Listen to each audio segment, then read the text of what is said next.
Welcome to race 7. This race started really well for the yellow team with their boats in first, third and fourth, but in strong positions after boats 1 and 6 had done some excellent work in the pre-start, which unfortunately we don't have vision of for you.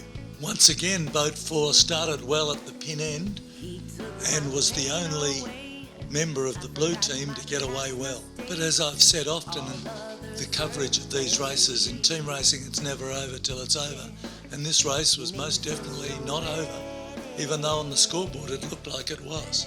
And as you can see here, boat 5, the leading boat in the series, had been pushed off the line in the pre-start and now engages in attacking duel with boats 1 and 6, trying to get clear and to get itself back into the race.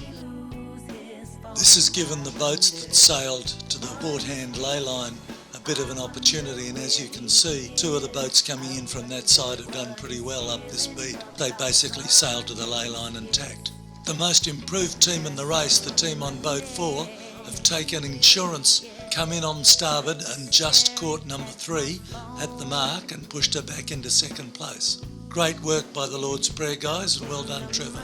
But boat 3's teammates, boat 6 and 1, turn in third and fourth place, giving them 2, 3, 4 or a total of 9, which is a winning score. But boat 5 has made a good gain up that leg and turns just behind them, back in the race again.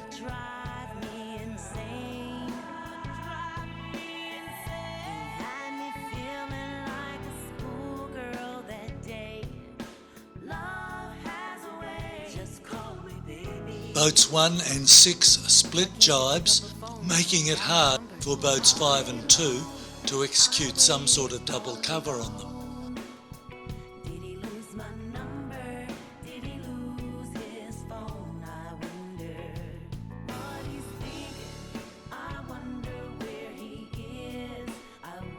Boat 3 has sailed an excellent downwind leg and rounds Mark 3 inside and in front of boat 4. Still, everything looks very bright for the yellow team.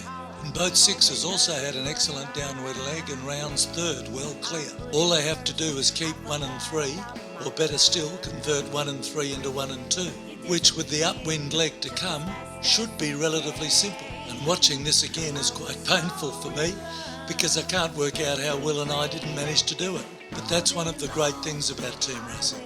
There's always another opportunity shortly, and there's always something to learn.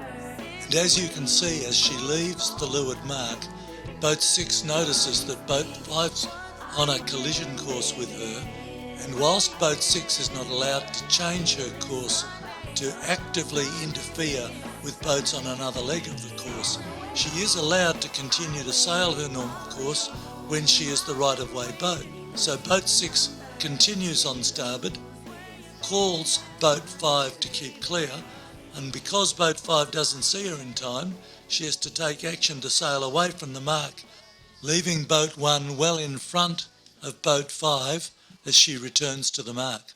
This should have made life a lot easier for the yellow team, but keep watching, because when it's a team race, it's never over till it's over.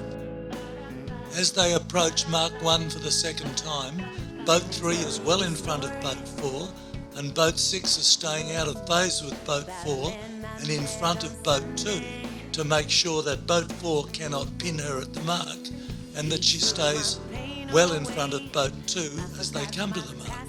The normal strategy in this situation is that the first boat will perform a mark block and try to engineer a pass back, the objective of which is to turn a 1-3 position into a 1-2 position, by the leader taking the second boat back to third behind her and allowing the third boat to pass both of them. Had they done that at either Mark 1 or Mark 2, it is almost certain that the yellow team would have won the race. Watch and see what happens.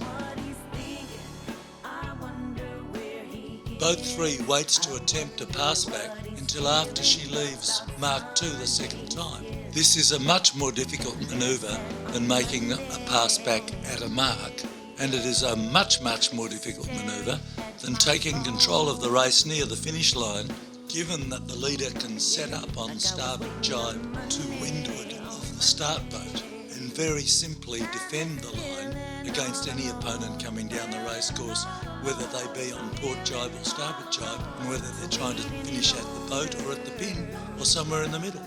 What they tried to do was just too hard, and unfortunately, after sailing an excellent race to that point, the yellow team made a mess of it and the blue team triumphed, proving once again that in team racing it's never over till it's over.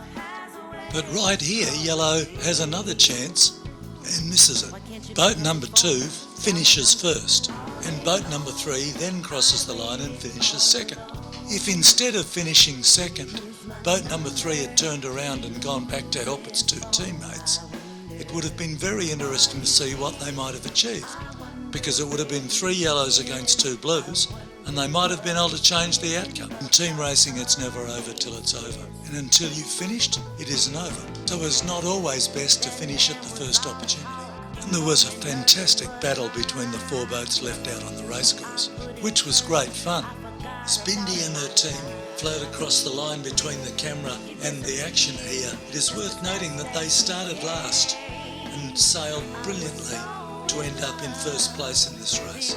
Just behind her, in second place across the line, was Will McCauley and his team, who also sailed beautifully, and it was a great result for the youth teams. And of course, none of this would be possible without the great support we received from the best yacht club in the world, the Royal Perth Yacht Club, and her boating operations department headed by Travis, Anna and Dana. And on the night, can't have a race without a starter finisher, and we have the master starters Bill Quinn and Ross O'Brien, and the media team John and Trish Carlson, with John behind the camera, and Verma. And if we've been able to make this look as much fun as it really is, why not contact the Royal Perth Yacht Club Boating Operations Office and give your details to them and allow us to contact you.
John and Trish Carlson and Verma. And if we've been able to make this look as much fun as it really is, why not contact the Royal Perth Yacht Club Boating Operations Office and give your details to them and allow us to contact you.